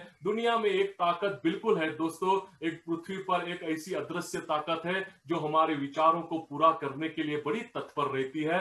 तो बस हम अच्छा सोचें, पॉजिटिव सोचें, एनर्जिक सोचें, आगे बढ़े। दोस्तों, जापान की एक बड़ी जबरदस्त कहावत है दोस्तों, मैं आपके साथ शेयर करना चाहता हूं कि जब सब लोग कर रहे हैं तो मुझे करना चाहिए, और जब कोई नहीं कर रहा तो मुझे तो बिल्कुल करना चाहिए। लेकिन इसके विपरीत हमारे देश के कुछ कोनों में ऐसा भी अनुभव होता है कि जब सब लोग कर रहे हैं तो मैं क्यों कर रहा हूं, और जब कोई नहीं कर रहा तो मुझे करने की जरूरत क्या है। दोस्तों, उस आपने मंदिर वाले उस पुजारी और उस दूध वाले लोटे की कहानी सुनी रहेगी कि दूसरे दिन उस टैंक को भरना था शिवालय के सामने की, और पुजारी सबसे आह्वान करता है सभी भक्तगणों से कि सुबह आते आते एक लोटा भर के दूध लेके आना, इस जो कुंड है उसको पूरा दूध से भर देते हैं। लेकिन हर कोई यही चाहता है कि दूसरा दूध लेके आएगा, मैं पानी लेके जाऊंगा, किसी को पता चलने वाला है। और सब सुबह पानी लेके पहुंचे और एक भी दूध का लोटा वहां पे नहीं पहुंच पाया दोस्तों। तो हमारी परिस्थिति भी वैसी, दूसरा करेगा कोई और करेगा करके हम बस एक आलस हो या हमारी मानसिकता शुरुआत से ऐसी बनी कि हम आगे नहीं बढ़ पाते। तो बस एक सकारात्मक के साथ आगे बढ़े दोस्तों। कोरोना हो या कुछ और हो, दुख बहुत है, लेकिन हमें खुशियां क्रिएट करनी पड़ेगी दोस्तों। नेगेटिविटी बहुत है आज समाज में, लेकिन हमें सकारात्मकता पॉजिटिविटी क्रिएट करनी पड़ेगी दोस्तों। परेशानियां तकलीफें बहुत हैं, हमें हैप्पीनेस क्रिएट करनी पड़ेगी दोस्तों। इंसान तो हम बन चुके हैं, लेकिन इंसानियत क्रिएट करनी पड़ेगी। आंखें तो है, लेकिन विजन क्रिएट करना पड़ेगा। हमारे पास फसल है खेतों की, लेकिन हमें मार्केटिंग हमारी क्रिएट करनी पड़ेगी। काफी मित्रों से, आप ही की तरह काफी मित्रों से जब हाथ मिलाता हूं तो उनके हर उंगली में अंगूठी। मैंने कहा इतनी सारी अंगूठियां क्यों? तो कहते हमने भी बड़ी मेहनत कर ली, बस इन ग्रहों के ऊपर में छोड़ दिया, वही नैया पार लगाए। वापस मुझे बताते कि ये लाल वाला पत्थर का टुकड़ा जो अंगूठी में लगा है वो मंगल ग्रह का है, कोई सफेद और किसी ग्रह का। मैं कहता हूँ ये छोटे छोटे पत्थर के टुकड़े और हजारों किलोमीटर दूर के ग्रह तुम्हारा क्या अच्छा बुरा करेंगे? उनको और कोई काम धंधा नहीं है क्या कि छोड़ छाड़ के तुम्हारी अच्छाई के लिए लग जाएंगे? दोस्तों, जो भी आज ये अंधविश्वास में धागे तावीज ग्रहों के चक्कर में पड़ा है, आज मैं उन सबसे कहना चाहता हूं कि हम अपने आप पे विश्वास करना शुरू करें। वामन राव जी का, मराठी साहित्य का क्या जबरदस्त वाक्य है कि तुझे जीवनाचा शिल्पकार। हम सब हमारी जिंदगी के शिल्पकार हैं। ठीक है ना, कोरोना था, हमें तकलीफ हुई, नुकसान हुआ, लेकिन एक दृढ़ संकल्प होके हम वापस आगे बढ़े और अपना साम्राज्य हम वापस पाने की कोशिश करें, उससे भी आगे बढ़ने की कोशिश की। जो पीछे छूट गए इस रेस में, उनको लेकर हम आगे बढ़ने की कोशिश करें। और जो आज इस अंधविश्वास में बैठे हैं, उनको मैं जरूर कहना चाहूंगा कि शब्दों के शमशेर चलाता हूं मैं, शब्दों के शमशेर चलाता हूं मैं, पानी से तस्वीर बनाता हूं मैं। कायर है वो जो किस्मत की बात करते हैं, किस्मत की तो खुद तस्वीर बनाता हूं मैं। हमारी जिंदगी की तस्वीर बनाने वाले हम खुद हैं। बाहर का कोई धागा ताईज ग्रह आके हमारी जिंदगी की तस्वीर नहीं बना सकता। सुबह 4 बजे उठता हूं दोस्तों, आज भी पैरा ओलंपिक खेलता हूं, शॉर्टपुट, डिस्कस, जावेलियन। नेताजी ने शुरुआत में जब पहला नेशनल मिला था, उन दिनों ही कह दिया था कि आप महाबलेश्वर 10 किलोमीटर ट्रैवल करके नहीं जा सकते, तो आपके लिए जिम बिल्कुल घर तक आ सकती। घर पे बड़ी सी एक जिम लगा दी गई। अब परेशानी है कि रोज सुबह 4 से 8 सुबह मैं एक्सरसाइज करता हूं दोस्तों। आज 50 के ऊपर में भी सुबह रोज 500 से ज्यादा पुशअप्स निकालता हूं। जगह पे 1-1 घंटा मैं स्पोर्ट रनिंग करता हूं दोस्तों, माउंटेनियरिंग करता हूं, मैराथन दौड़ता हूं, और अब तक 117 पैरा ओलंपिक मेडल्स मेरे पास में है दोस्तों। बस ये फिजिकल फिटनेस बहुत जरूरी है, ये ब्रीदिंग एक्सरसाइजेस बहुत जरूरी है। जो ये कंटिन्यू एक्सरसाइज में रहे, ब्रीदिंग एक्सरसाइज में रहे, थोड़ा ध्यान प्राणायाम वगैरह जिन्होंने किया, उनको कम से कम ये कोरोना का फटका बैठा है दोस्तों। तो अभी भी वक्त है, बस हम थोड़ा सा चेतें और थोड़ा वक्त हम जरूर इस फिजिकल फिटनेस के लिए दे सकते हैं। आज अगर बॉडी फिट है तो हमारा मन, मस्तिष्क, विचार सब फिट है दोस्तों। और मैं अब आपको बता ही दूं, क्योंकि एक पूरा परिवार है, तो इससे जरा भी मैं इसको छुपाना नहीं चाहता, क्योंकि मेरा स्पेन का कोच मेरी धर्मपत्नी को रोज मेल करके कहता था कि मैंने 6 से 8 किलोमीटर दौड़ना भी, अब तो ये कोरोना के काल में वो बंद है, अब जगह पे ही मुझे दौड़ना पड़ता है। लेकिन पहले नेताजी अपनी कार में बिठाकर मुझे पोलो ग्राउंड में ले जाती थी, और फिर वहां पे किसी के साथ हाथ में हाथ बांधकर मैं भागता था। लेकिन कई बार होता था कि वो दौड़ाने वाला नहीं आता था। इससे परेशान होकर नेताजी ने एक अच्छा रास्ता निकाला। एक दिन उसने अपनी कार की डिक्की खोली, उसमें से 15 फुट की नायलॉन की रस्सी, कैरियर को एक छोर दूसरा छोर मेरे हाथ में। उसने कहा चलो भावे सब मैं गाड़ी चलाऊंगी, तुम रस्सी पकड़कर भागो। और इस तरह से हमारी दौड़ की प्रैक्टिस शुरू हुई दोस्तों। लेकिन मैं बता दूं, क्योंकि ये बहुत बड़ा परिवार मेरे सामने बैठा है, कि 6-7 दिन तो उस प्रैक्टिस के बाद बड़े ठीक ठीक कटे, लेकिन उसके बाद आज तक मुझे नेताजी मेरी धर्मपत्नी से बड़ा दबके रहना पड़ता है। वैसे हर हस्बैंड को रहना पड़ता है, लेकिन मुझे सबसे ज्यादा रहना पड़ता है नेताजी से दबकर, क्योंकि आज गलती से मैं ऊंची आवाज में बोल दूं तो ये डर बना रहता है कि दूसरे दिन ग्राउंड पर गाड़ी की स्पीड बढ़ जाएगी दोस्तों। लेकिन ये जो कुछ भी मैंने शुरुआत में कहा, नेताजी का इसमें बहुत बड़ा सपोर्ट है।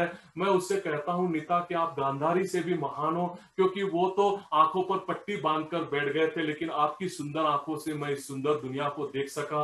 हस्बैंड वाइफ के संबंध 7 जन्मों के होते हैं दोस्तों, लेकिन मैं नेताजी से हर बार कहता हूं कि नेताजी आपको ऐतराज न हो तो 7 के साथ 1 0 और लगा दीजिएगा।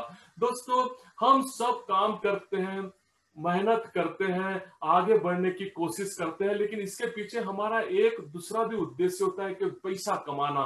लेकिन आज हम देखें 1.5 साल में तो कोरोना ने हमको कम से कम साधनों में, कम से कम पैसों में किस तरह से अच्छी तरह से जिया जा सकता है वो सिखा दिया है दोस्तों। जिंदगी में सबको पैसों की जरूरत है, सबको है, बहुत है, लेकिन उतनी है कि जब वो लगे तो उसको ढूंढने की जरूरत न पड़ जाए, लेकिन इतने भी न हो जाए दोस्तों कि वो छुपाने की जरूरत पड़ जाए। ये जो ज्यादा का पैसा है ना दोस्तों, आज समाज में जो कोविड पेशेंट है, जो कहीं पीछे छूट गए, जिनके माता पिता नहीं रहे, ऐसे काफी बच्चे हैं, ऐसे बहुत सारे दुखी समाज में हमारे मित्र हैं, हमारे परिवार के सदस्य हैं, उनको इन पैसों के साथ सपोर्ट करके आगे लेके जाने की जरूरत है। अदरवाइज धनवानों की तिजोरी में छुपा हुआ पैसा दोस्तों किसी बदसूरत भिखारी से ज्यादा नहीं है दोस्तों। तो उस पैसों को उन तिजोरियों से बाहर निकालकर एक बड़े मन से इस कोरोना के जो प्रॉब्लम है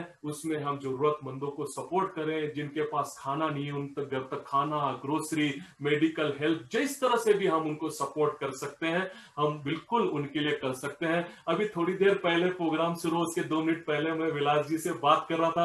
विलास जी ने कहा भाभी जी आप तो बड़े दुबले पतले लग रहे हो। बिल्कुल विलास जी, 2019 में जब मैं आया था नासिक में सह्याद्री फार्म में, उसमें और इस 2 साल में करीब करीब मैंने 42 केजी वजन मैंने कम कर दिया। इस कोरोना काल में ही मैंने मेरा 35 केजी वजन कम कर दिया दोस्तों। आप यकीन नहीं करेंगे, कुछ वक्त पहले मैं अस्थमा के प्रॉब्लम के कारण, इस हेवी वेट के कारण, अस्थमा के प्रॉब्लम के कारण मुझे अस्पताल में हफ्ते भर के लिए भर्ती करना पड़ा था। लेकिन वहां से बाहर निकलकर कुछ ही दिनों में तैयार होकर मैं आपके यहीं पे आया था और मैंने करसू भाई सक्सेसफुली 2.5 घंटे में सर की।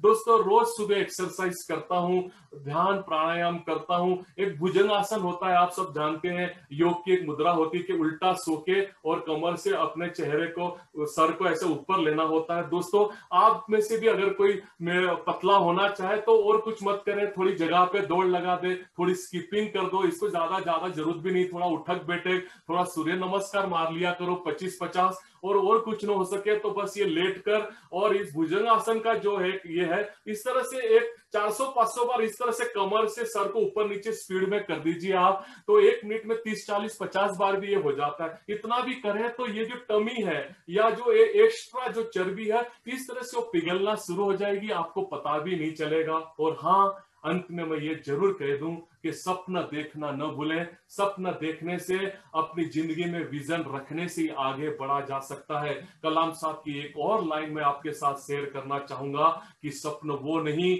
जो नींद में देखे जाए, लेकिन सपन वो है जो नींद आने ही न दे दोस्तों। तो बस हम इन अच्छे सपनों के साथ में हम आगे बढ़ने की कोशिश करें, तभी हम आगे बढ़ सकते हैं। पूरा सह्याद्री फार्म आपके साथ है, इंटरनेशनल लेटेस्ट टेक्नोलॉजी आपके साथ में शेयर करने के लिए सह्याद्री फार्म का हर एक कार्यकर्ता तत्पर है। उसका भरपूर फायदा लें और हम आगे बढ़े। सुरेश भाई, प्रियेश भाई, प्रमोद भैया, श्री कृष्ण गांगुली जी, कितने विलास जी, ये आपका जो परिवार है इतना भरा पूरा परिवार है, हर कोई एक समर्पित है। तो मुझे तो लगता है कि वो दिन दूर नहीं जब विदेशों से, इजराइल से, नीदरलैंड से, जापान से लोग सह्याद्री फार्म में आएंगे सलाह लेने के लिए। लेकिन होता ऐसा है कि इन तकलीफों परेशानियों के चलते बस हम छोटा सा चेहरा करके बैठ जाते हैं।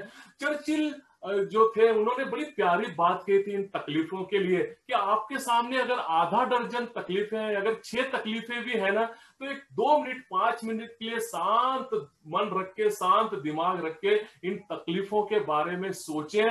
आप अगर ध्यान से शांत मन रख के ये 6 तकलीफों के बारे में जो आपके सामने आप सोचोगे तो आपको लगेगा कि उसमें से 2 तकलीफें तो थी नहीं। आप नहा कि उसके लिए परेशान हो रहे थे। जैसे एग्जाम्पल दूं कि पड़ोसी को मैंने चाय पिलाई और पड़ोसी ने मुझे चाय नहीं पिलाई, ये भी तकलीफ हो जाती है। ऐसी छोटी छोटी अनगिनत तकलीफें दिन में हमारे सामने आती है और हम उसमें हम बर्बाद होकर बैठ जाते हैं। ये 2 तकलीफें तो बिल्कुल ऐसी है कि जो थी नहीं। उसके बाद की वे कहते हैं कि 2 तकलीफें ऐसी है जिसको दूर ही नहीं किया जा सकता। अगर मैं कहता हूं कि मुझे दिखता नहीं बचपन से और मैं ब्लाइंड हूं और मैं बस ये अब हाथ पे हाथ धरे बैठ जाऊं, अब ये कुछ इसको रिपेयर ही नहीं, कुछ रेमेडी ही नहीं है मेरी आंखों को ठीक करना, तो ये तकलीफ हुई का। अब उसे इससे आगे बढ़ने की बात सोचने की जरूरत है। और रही बात 2 तकलीफें, तो हाँ वो 2 तकलीफें जरूर आपकी हो सकती है, लेकिन आपने उस 100% में से पहली 4 तकलीफों को कम करके 66% तो आपने पहले कम कर दिया है। तो अपनी पूरी एनर्जी के साथ में आप इन 2 तकलीफों को भी बड़ी आसानी से दूर कर सकते हो। तो जिंदगी में दोस्तों तकलीफें हैं, प्रॉब्लम है, परेशानियां हैं, लेकिन हर प्रॉब्लम का सॉल्यूशन भी है दोस्तों। शांत मन से हम सोचें, ये अवकाड़ी पाउस, सूखा, बारिश, अतिवृष्टि, ये तो जिंदगी भर हमारे साथ चलने वाले हैं, लेकिन अब हम प्रकृति के ऊपर निर्भर होकर खेती नहीं कर सकते। प्रकृति के ऊपर निर्भर होकर दिव्यांग अपने पैर पे खड़ा नहीं हो सकता। अब टेक्नोलॉजी का सहारा लेकर एक दिव्यांग हो या एक किसान हो, उसने अपने आगे बढ़ने की जरूरत है। कोरोना है लेकिन वो भी चला जाएगा दोस्तों, वो भी इतिहास बन जाएगा। बस जो हो गया बीत गया बीत गया। बस हम एक नई पॉजिटिव अप्रोच के साथ में आगे बढ़े और इस कोरोना के लिए, इस बीमारी के लिए, इस पेंडेमिक के लिए मैं बिल्कुल कहना चाहता हूं कि कोरोना के अंधेरे में भी आप सब ध्यान से सुने इन लाइनों को कि कोरोना के इस घने अंधेरे में भी आशा की दीपावली कायम रहे। कोरोना के इस घने अंधेरे में भी आशा की दीपावली कायम रहे। इस बड़े से शहर में उम्मीद की कली कायम रहे।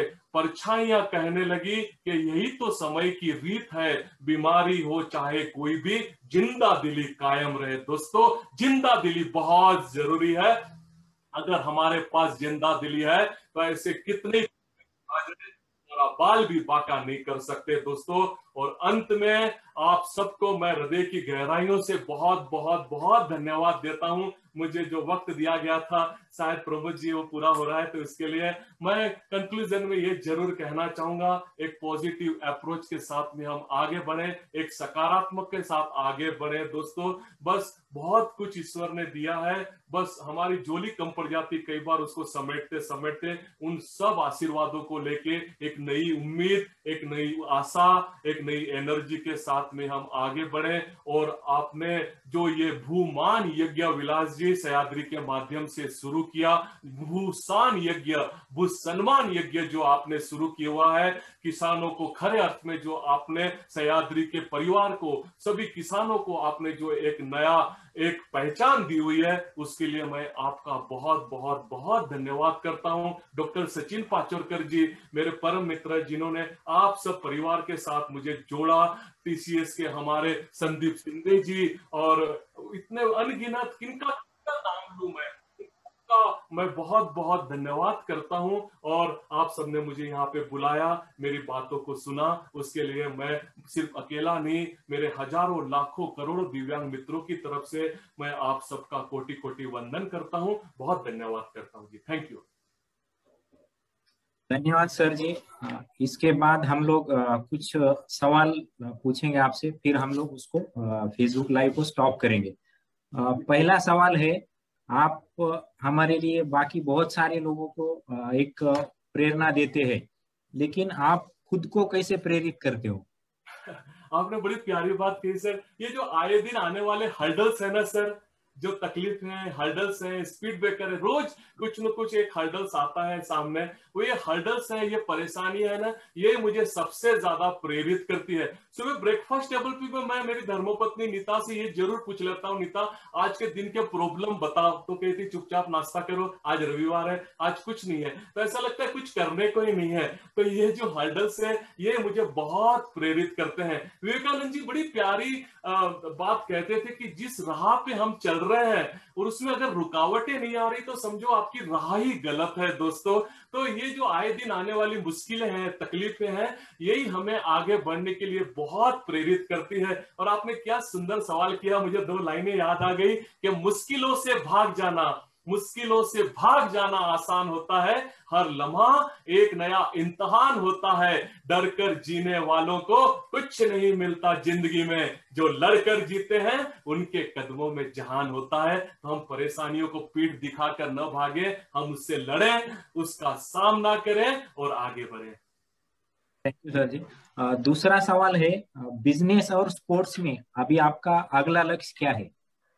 पैरा ओलंपिक के जो जैसे जापान टोक्यो में इस बार तो हमारे ट्रायल और नेशनल नहीं हुए, तो शायद अगले बार के लिए हम एशियन गेम्स है, ये जिंदगी भर चले। इसके बाद में मास्टर ओलंपिक्स हैं। तो मैं अपनी अंतिम सांस किसी इंडस्ट्रियलिस्ट के तौर पर मैं नहीं लेना चाहता, मैं अपनी अंतिम सांस एक स्पोर्ट्समैन के तौर पर लेना चाहता हूं। मैंने 45 की उम्र में 5 साल पहले स्पोर्ट्स को अलविदा करने की कोशिश की थी, लेकिन उन्हीं दिनों मैंने एक न्यूज सुनी थी कि जब न्यूयॉर्क में मास्टर ओलंपिक हुए और पंजाब के एक दादी माँ थे 103 साल के, वो वहां पे गए, 100 मीटर दौड़े और गोल्ड मेडल देश के लिए लेके आए। तब मुझे बड़ी गिल्ट हुई कि वो 103 साल के दौड़ रहे हैं और मैं रिटायर होने की बात कर रहा हूं। तो मैं आखिरी दम तक, आखिरी क्षण तक मैं खेलूंगा। ये तो सिर्फ 117 मेडल्स हैं, ये तो अभी इसमें तो हजारों मेडल्स और जुड़ने की जरूरत है, और उसके लिए मैं बिल्कुल वचनबद्ध हूं। क्योंकि ये सिर्फ स्पोर्ट्स नहीं, ये मेडल के लिए मैं नहीं खेलता, जब तक मैं खेलूंगा मैं फिट हूं। और रही बात बिजनेस की, तो अभी तो सिर्फ 9,500 मेरे दिव्यांग मित्र जुड़े हैं। 1.5 करोड़ की आबादी है पूरे भारत में ब्लाइंड मित्रों की, 12 करोड़ की पूरे वर्ल्ड में। तो अभी तो मुझे लगता है इन 25-26 सालों में बस शुरुआत भर हुई है। अभी तो हजारों लाखों करोड़ों मेरे दिव्यांग मित्रों को सनराइज कैंडल के साथ जोड़ने की जरूरत है, उनको उनके पैर पर खड़े रखने की जरूरत है। हम हर बार अलग अलग धर्मों में अप्रमाद, निर्वाण, मोक्ष, जन्नत, समाधि की बात करते हैं, लेकिन मुझे लगता है जाने से पहले 50,000 ही सही मेरे ब्लाइंड मित्रों को उनके पैर पे खड़ा कर दूं, मैं समझूंगा मुझे मोक्ष नसीब हो गई। ये अब सनराइज कैंडल पैसा कमाने के लिए नहीं है, ये बिजनेस नहीं है, ये मेरे लिए एक यज्ञ है, और इसको यज्ञ तरह के मैं आगे लेके जा रहा हूं। और ये दोनों चीजों को, बिजनेस और स्पोर्ट्स को मैं साथ में लेकर अगर एक बात कहना चाहूं, जिस तरह से मैं अलग अलग देशों के खिलाड़ियों को स्पोर्ट्स में पछाड़ता हूं ना, इसी तरह से वहां से आई हुई चाइना, जापान, इंडोनेशिया, थाईलैंड, वहां से आई हुई अलग अलग कंपनियों की मोमबत्तियों को भी सनराइज कैंडल की बनाई हुई मोमबत्तियां मार्केट में उसी तरह से पछाड़ती है और गोल्ड मेडल हासिल करती है। बढ़िया सर जी। एक आखिरी सवाल लेंगे, फिर उसके बाद हम लोग फेसबुक लाइव का ये सेशन खत्म करेंगे। आखिरी सवाल है कि अभी कोरोना में मतलब अभी आपका स्पोर्ट्स का भी आप प्रैक्टिस करते हो, बिजनेस का भी संभालते हो, बाकी बहुत सारे लोगों को मोटिवेट भी करते हो, तो आप पूरा डेली रूटीन आपका कैसा मैनेज करते हो? मतलब आपका डेली रूटीन कैसा रहता है? सुबह 4 बजे तो मैं जिम में आ जाता हूँ। 4 से 8 एक्सरसाइज, ध्यान, प्राणायाम, और लास्ट का 1 घंटा बाहर धूप में मैं ले लेता हूँ मेरे एक्सरसाइज। तो इससे क्या होता है कि भरपूर विटामिन डी भी मिल जाती है। और करीब 8:30 पौने 9 से मैं सेंटर पे मैन्युफैक्चरिंग यूनिट्स पे होता हूँ। फोन कॉल्स हैं, मेल्स हैं, इसके साथ साथ जो अभी आगे के जो हमारे ऑर्डर्स हैं या नए कंपनियां जो जुड़ रही हैं, नए जो क्लाइंट हमारे साथ में जुड़ रहे हैं, उनके साथ के जो उसमें दिन भर चला जाता है और 9 बजे तक बस मैं होता हूँ। लेकिन एक बात बता दूं, सुबह 8:30 पौने 9 के बाद जब मैं सेंटर पे आता हूँ तो उसके बाद में शाम तक जब तक मैं काम करता हूँ, जब और किसी से बात नहीं करता होता, तो अमेजोन की ऑडिबल बुक हो या मुंबई की हमारी टॉकिंग बुक लाइब्रेरी है NAB इंडिया की, उसमें से एक प्यारी बुक बिल्कुल मेरे साथ में रहती है। वर्ल्ड की बेस्ट बुक्स हैं, सब ऑडियो में अब अवेलेबल है। किसी को और तकलीफ ना देते हो कि वो पढ़ेगा मैं सुनूंगा, इससे बच्चा खुद अपनी एक किताब अपनी लगा ली हमने ध्यान से, और वो पढ़ने के लिए दुनिया भर का खजाना इन किताबों से मिल जाता है। बड़ा जबरदस्त एक सुकून मिलता है। तो दिन भर कहाँ निकल जाता है पता भी नहीं चलता। बस सोने के पहले 6 साढ़े 6 बजे मैं अपना डिनर ले लेता हूँ, और 9 बजे सोने के पहले दिन भर की जो न्यूज चैनल्स हैं उसको सुनकर अपने आप को अपग्रेड करके, और बस एक ईश्वर का धन्यवाद देके, और मैं, क्योंकि दोस्तों यही खरे अर्थ में सक्सेस है। क्यों हम चिंता करें, क्यों परेशानियों में रहे, और इस तरह से बड़ी सुंदर तरीके से ये पूरा दिन बिता देता हूँ। Thank you sir. Facebook live अभी यहीं पे हम लोग स्टॉप करेंगे। मैं बहुत बहुत धन्यवाद देता हूँ। मैं आपसे सिर्फ 2 मिनट लेना चाहूंगा। जी सर। ब्लाइंड मित्रों का काफी ऑर्केस्ट्रा भी है, काफी हमारे ब्लाइंड मित्र गा बजा लेते हैं। यहाँ पे भी हमारे सेंटर पे अभी दिन भर काम करते हुए गाना बजाना हर किसी का लगा रहता है। लेकिन ये जो कोविड का पूरा ये जो प्रॉब्लम चला हुआ है, या 1.5 साल से हम लोग जो बिल्कुल थोड़ा एक डिप्रेशन में है, मैं ये 2 लाइनें जरूर मैं गाकर आप सबके साथ में शेयर करना चाहूंगा। शायद ये हम सबके लिए जरूरी है कि इसी तरह से हम कोविड को सामना करते हुए इसी तरह से आगे बढ़े, अगर आप इजाजत दे तो। जी सर। जी जी। ये मैं मेरी धर्मपत्नी नेताजी के लिए गाना चाहता हूँ। आज से अपना वादा रहा, हम मिलेंगे हर एक मोड़ पर, आज से अपना वादा रहा, हम मिलेंगे हर एक मोड़ पर, दिल की दुनिया बसाएंगे हम, गम की दुनिया का घर छोड़ कर, जीने मरने की किसको पड़ी, प्यार कर ले घड़ी तो घड़ी, हो जिंदगी की ना टूटे लड़ी, प्यार कर ले घड़ी तो घड़ी, प्यार कर ले घड़ी तो घड़ी। बहुत धन्यवाद। बहुत धन्यवाद सर।